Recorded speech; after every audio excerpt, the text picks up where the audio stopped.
All right. Welcome back to Line for Line. This is your very special host, Devon, and I have a good guy in the building today by the name of Q Young. Q Young, how you doing today, brother? Doing good, man. Thanks for the warm welcome. I don't know if I'm that much of a special guy, but I appreciate it, man. No, man, I definitely see you working. I listen to your podcast on a daily, and I see you guys are really making noise out there. I recently saw you guys had, was it Tyler Hero on there? Duncan Robinson, Duncan Robinson, excuse me. I know they're teammate of Tyler Hero. Yes, sir. I couldn't. I always get those two confused because they're both like the Splash Brothers out there, so I always get them confused. But yeah, I definitely see that. I saw you had Trey Waynes. I see you making noise with the podcasting industry, and that's what got me started on this segment. You're actually the first person to break this segment in, which is called a podcaster's testimony. I call it that because I love talking to different podcasters, see how they started, seeing struggles that they went through, and just all the ins and outs of them getting their podcast started. So, with that being said, Q, just tell us a little bit about yourself and how you got into the podcasting world. Man, pretty much. I mean, me and you go back, like high school, and obviously, was a kind of a class clown, and played basketball as well. So that was kind of my thing during then. Yeah. I then went on to play some college ball, a little bit of professional. And, after that, I ended up making the transition and moving here to Minnesota. And after that, just through some mutual friends that I met, playing college basketball, I ended up getting connected with our co-host, which is the main host of our podcast, Coglatory. And we just had an idea and a vision, man. It was more so like, we should start something and then just kind of do it as a hobby and have fun with it. And it just kind of grew from there. We ended up being blessed with another friend who actually has, ownership of a studio, and it's a pretty big studio here in Northeast Minneapolis. And man, we just ended up turning, a vision into an idea, and an idea into an action. Uh huh. So, our first guest, we ended up having Trey on as a guest, and he was actually still in Minnesota at the time. Uh huh. And once we did that first episode and actually did like the video for it, we're not doing so much a video now due to COVID, but Mm-hmm. we kind of saw something like, hey, this can be pretty fun, and something we might be able to make lucrative financially. So we just turned that idea into an action, and we all put our heads together and started bringing in some guests that were interesting to talk to and had interesting stories. And from there it just grew, and now we're starting to do something. It's usually weekly now. We're throwing an episode out here, but due to COVID there's some challenges still, but we're working through it, we're having fun, and that's what it's really all about. Yes. Oh my God. As soon as I saw that Q Young had a podcast, I'm never gonna not say Q Young because I always talk about you. I'm like that man always talks about himself in third person. Q Young this, Q Young that. I'm like, oh my God. So it literally just stuck with me since high school, bro. So I'm gonna continuously say Q Young. But once I saw you start a podcast, bro, I was like, man, I know Q Young got it popping because I knew the type of well-rounded individual you were. I knew you had the connections from winning state championships and just being like a great guy, a good dude to be around, a funny guy. So I knew I was like, you know what? Let me get in contact with Q and see if I can get him on an episode. So, like I said, this is called the podcaster's testimony. I just want to give you a little bit of spill about me because I'm pretty sure you don't know my full story. You know me from back in the day. You obviously know I was a class clown as well. I love talking. I just love being funny. Like you can't pay me to stop talking, and I always had like radio podcasting. That was always going to be like my go to thing once I got comfortable and to the point where I can start it. So just a little bit about me. I actually started recording my podcast just off of my phone. I'm so sorry if you can hear my dogs in the background. I just got a puppy and they're going at it right now. But so yeah, I literally started off of my phone. I was literally recording in my kitchen. You could hear my dog walking across the floor. You could hear my refrigerator in the background and everything like that. But I was like, you know what? This is what I like to do. And obviously, all the stuff that's going to come with it, all the bells and whistles, everything that I'm intended to have, I will get in due timing. So just let me start and focus on the content. And that's when I started my trailer. I was like, you know what? Let me give them something to see. I'm from Kenosha, So let me take to the streets of Kenosha. And unfortunately, we had the Jacob Blake situation and all of that going on at the time. So I got to get some pretty good imagery of the city because of all the burned down cars, the boarded up buildings, and things like that. And I think that's what really kicked off my, I wouldn't necessarily say stardom, but just kicked off the views to my channel and to my podcast. I call it line for line because, like I told you, I love talking. So when I talk to someone, I go line for line with them. I like picking their brain, seeing what they have to say, seeing what they have to offer to my life that I necessarily don't know, because everyone's going to be able to bring something different to the table. And that's why I started the line for line segment. Yeah, that's huge, man. And obviously, we go back, so I definitely know that you were a class clown just like myself. And it all started in Mr. Belot's class, Oh so my that's God. hilarious. Was that That's sophomore or junior year, bro? I think that was sophomore year. Hey, hey, the funniest part I remember from that class is when you like had your head down resting or whatever like that. Kelvin came in and smacked you in the back of the head, and y'all got to scrapping in the hallway. That was like the funniest thing ever from that class, bro. Man, it was a lot of good times during those years, man. It was fun. We kind of look back at it and take it for granted. And obviously, we all, I'm sure we have these thoughts and wish we could go back and do things twice. But Yeah, it was fun, man. It was definitely a great experience, and we met some great people during those times. And it's nice that you can still retain those connections, years later. exactly. It's so great when you can say, "Oh, I had the chance to go to school with a Melvin Gordon, a Trey Waynes, a Nate McCullis, and I always have a hard time with people from Kenosha, only because a lot of people will try to act like they weren't from Kenosha or they'll try to shun Kenosha or anything like that.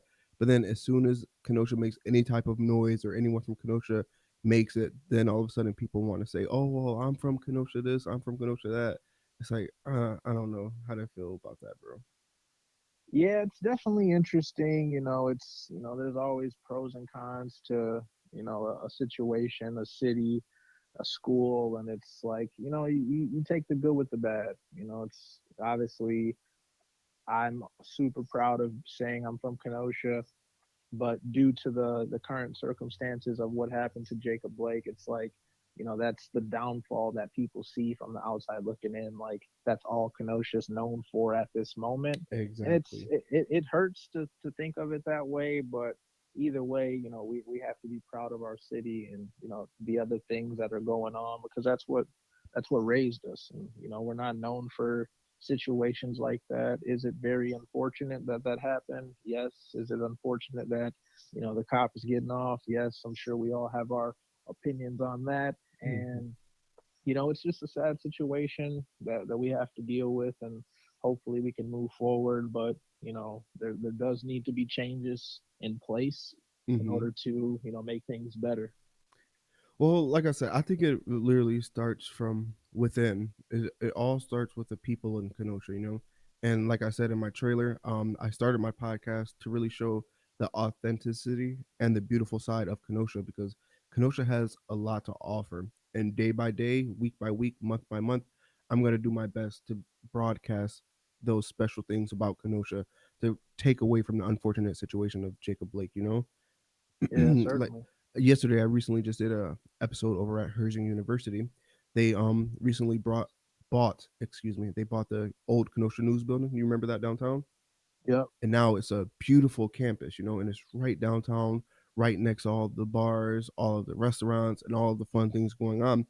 Kenosha has been becoming a metropolitan area. If you look at places like the Apis, like the Stella Room and everything like that.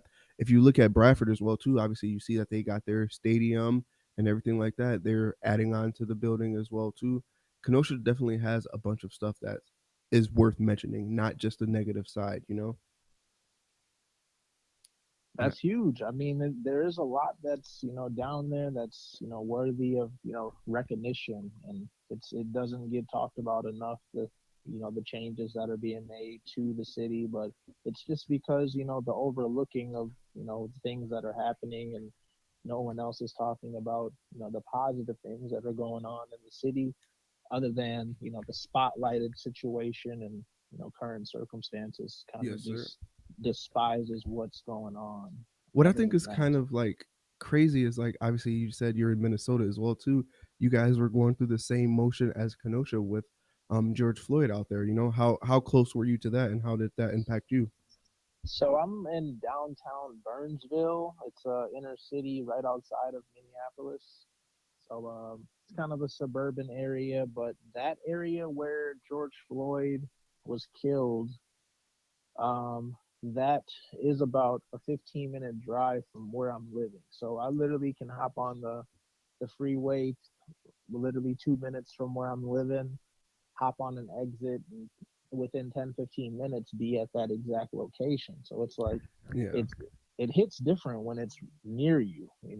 As I'm Hmm. sure in Kenosha, Jacob Blake, the situation wasn't far from you either. I'm sure it's within that same time frame. So it's like you can get to these locations so quick, and just visualizing, just being at the situation when it happened. It's Yes, sir. it's it's scary to think about. It's like, What especially to our own people. Yeah, one thing I will say about that, bro, is actually when I shot my trailer for my podcast, we actually drove to the location, and I kind of got like choked up, to like because you when you see things like this, it's always like in places that you're not associated with, like whether it's like Alabama or things of that nature. Like you never know how it can impact you until it hits close to home. And just standing on that block where the tragic situation happened, bro, I was kind of choked up, like, oh my gosh, what's going on too, And I didn't want to have the rush to judgment too, but 9 times out of 10, when situations like that do happen, the cops usually tend to get off, and I was kind of thinking about that as well too. But me, I like to look at things on the bright side too, and I was just happy that his kids are still able to have their father in their life. Granted, he's paralyzed, but he still has his life, and he can still make that difference in his kid's life. So I'm thankful for that. It's unfortunate how he'll be there for his kids, but at the end of the day, he's still there for his kids. Yeah, that's the bright side of the situation. Although he did get paralyzed, we're happy that he's still alive and able to have some type of presence still. And we'll just continue to pray for the best. Yes, sir. Now it's just all about moving forward, and helping Kenosha stand strong in these tough times, whether it's passing out food to the homeless. And that's another thing when I said Kenosha has a lot to offer. Like obviously you saw the Guardian of the Year Time magazine, Portia Bennett B from Kenosha, good old Kenosha. Yeah, it's a very unique situation, and it's Kenosha. We'll stay positive, and we'll always have their back. Yes, sir. So just tell me a little bit more about your podcasting for 2021 and going forward now. What do you plan on doing now that COVID sets those restrictions a little bit down? Now obviously they're not going away just yet, but we'll be able to move a little bit more now. So pretty much when we started, it was more so like we were in the studio recording. We had a pretty dope setup. After this call, I can send you. I mean, not even necessarily send you. It's on YouTube, Elite Team Athletics. We have a couple episodes on video. I think it's like three or four, so you can kind of see the setup we had. It was pretty cool. I liked it doing that. It seemed more intimate as far as when we're talking with the guests, and you can kind of feel, the energy and the questions that we're asking. It just felt more in depth than what we're doing on Zoom. Yeah. Zoom is we're all from different locations. We're all remote, and it just felt more authentic that way. Uh-huh. And now that we're doing Zoom, it's definitely a different feel. We're so used to being able to be in the studio. Now it's everything's remote, so it's cool. We're gonna stick to that just because of COVID, and there's some other things going on as well, just scheduling and people being in different locations at the same time. Yes, sir. So we'll continue to do that, but we're looking at providing some more content as far as you know sports, what we're doing. We're doing our weekly schedule as far as recaps on games. Now that the NFL is in the playoffs, we're starting to kind of cut down on that. I Yes, sir. think we'll focus more on college basketball and NBA as we move forward. Uh-huh. But but it's cool, man. It's a journey. We're still gonna have some pretty special guests hopping back on. We're just got to get the right timing with everyone. Yes, sir. So when you say you guys are all at remote locations now, your team they do not live in Minnesota either. So my co-hosts, they both live in Minnesota, but it's more so like we're all kind of scattered. Like uh, the guy who had the studio, he lives I think somewhere in the cities. My buddy, who's the main host, Kyle, he lives kind of in the outskirts. He's not in the city. I'm in the suburbs of Burnsville, so we're all kind of like scattered around Minneapolis, but it's Yes, sir. just easier for us to do it via Zoom, just because it's remote. We can hop on the computer and knock the same content out. Yes, sir. Have you ever heard of Riverside? I don't think so.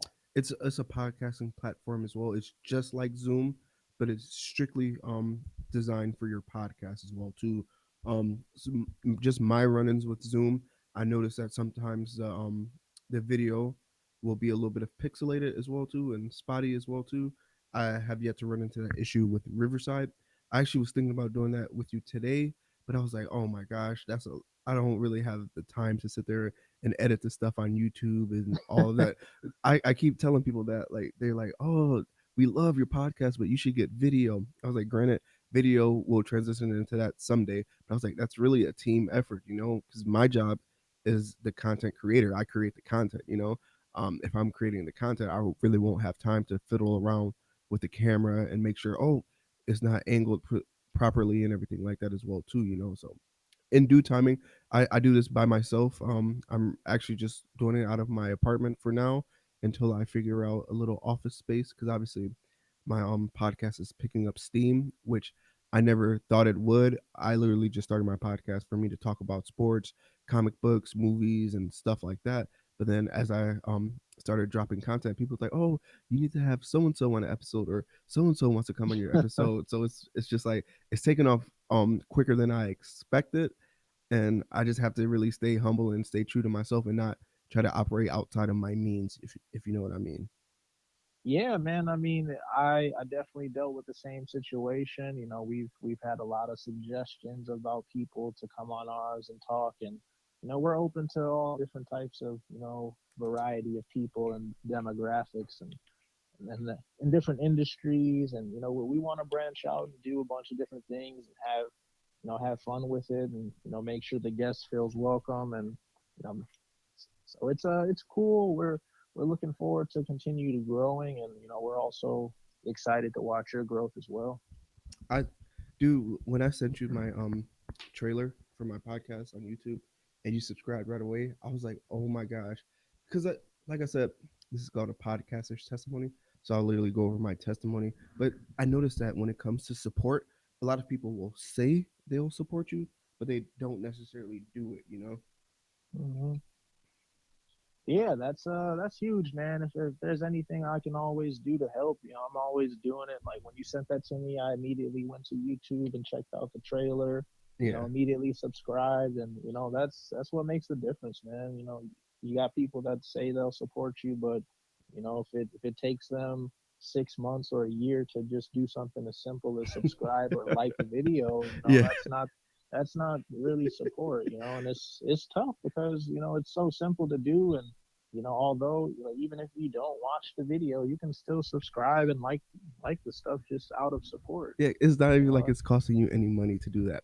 So that's you why know I just like, maybe you can give me some advice on that, because I notice sometimes that I will get down about like the support, especially when I send out my content. People say, "Oh yeah, I'll support, I'll subscribe," but then they never do. Or you're supposed to work with someone and then they bail on you or anything like that. How do you deal with that if you ran into that?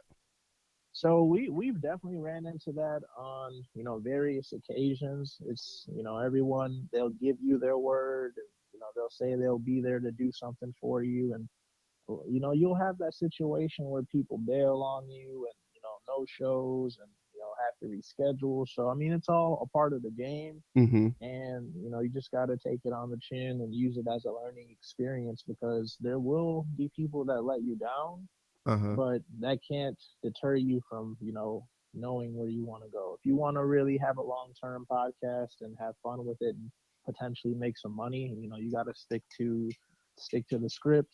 You got to understand it's going to be ups and downs just like everything else, Yes, sir. and don't have too high of expectations for other people. Oh You my know, god, it's dude, that's like the second time I heard that, bro.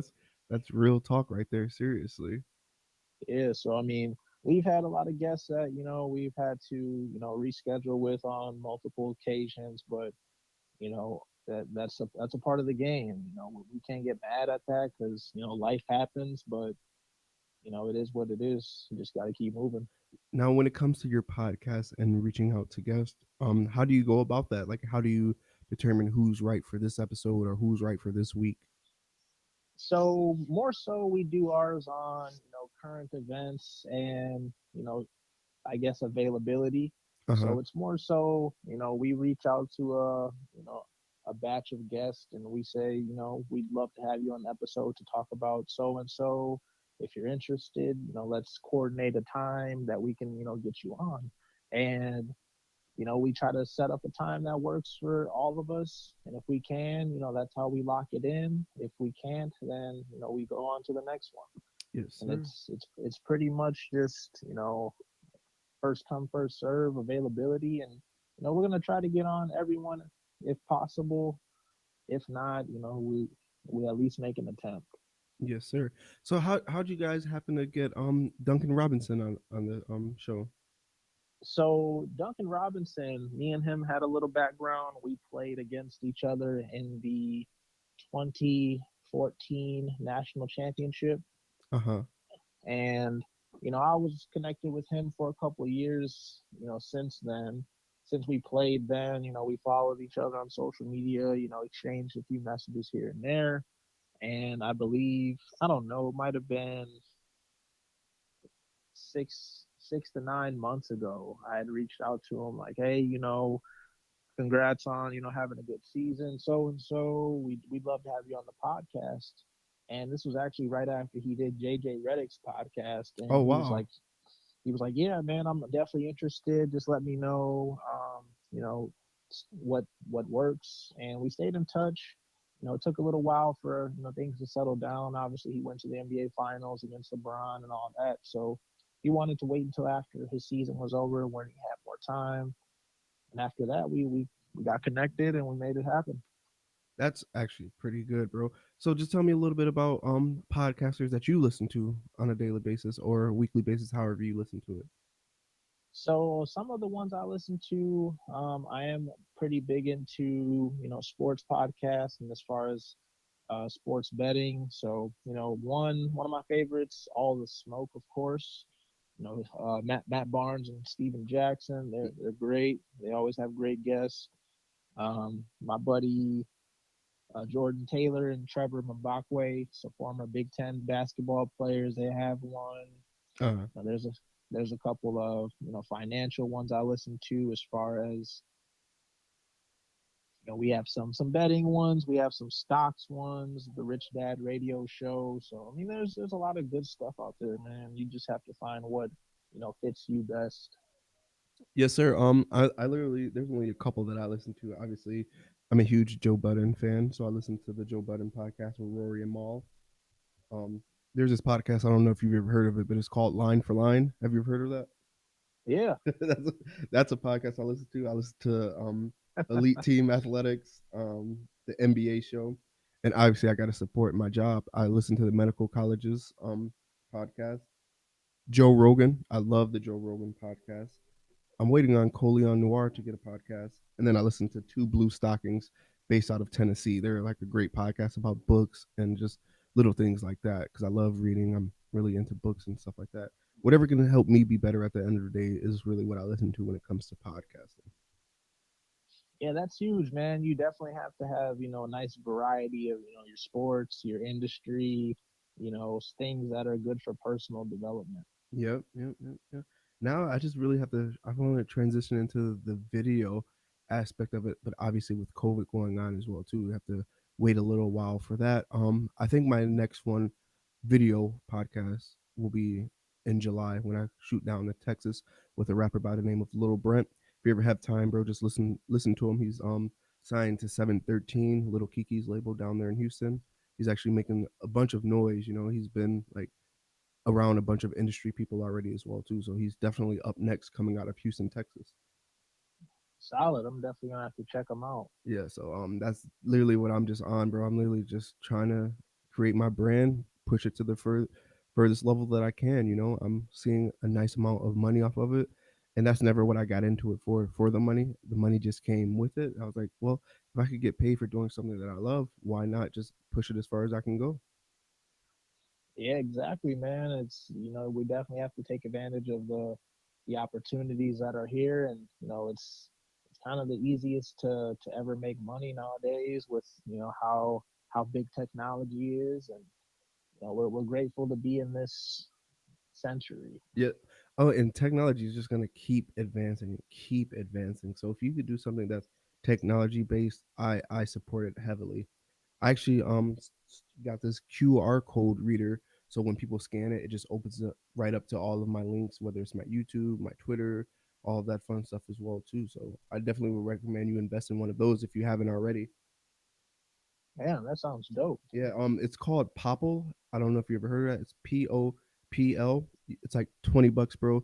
They send you this little sticker type thing. You just place it on the back of your phone or whatever you want to place it on, and people just scan it, and it takes you right there to all of your things. So you don't have to try to give out multiple at one time, because you don't want to run up on someone and say, "Hey, check out my Twitter, check out my Instagram, check out my," just give them that one thing, so they have access to all of that.